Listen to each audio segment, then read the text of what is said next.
Ali veste, kdo so izbrisani? To so ljudje, ki so jih slovenske oblasti pred 30 leti izbrisale iz registra stalnega prebivalstva v Republiki Sloveniji.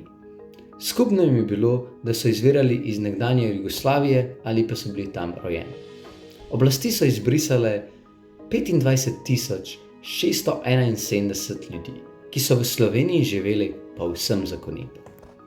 Ker pa jih sploh o tem niso obvestili, se niso jim mogli niti pritožiti. Zaradi izbrisa so izgubili veljavne dokumente, ki so bili nujni za delo in pa življenje. Zato so izgubili veliko pravic. Veliko so jih deportirali, drugi niso imeli dostopa do zdravnikov in socialne pomoči, delodajalci so bili prisiljeni, da so prekinili delovne pogodbe z njimi, njihovi otroci pa niso bili zapisani v matične knjige. Ustavno sodišče je ugotovilo, da je bilo to protiustavno. Evropsko sodišče za človekove pravice pa je tudi ugotovilo kršitve. Krivice pa še vseeno niso bile v celoti povrnjene.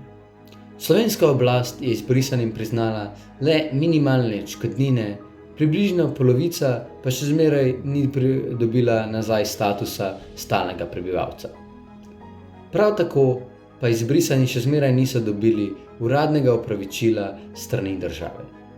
Zato bom na spletni strani Pišem za pravice 2021 podpisal peticijo, v katerem pozivamo predsednika Boruta Pahorja, naj v imenu države izda uradno opravičilo izbrisanim.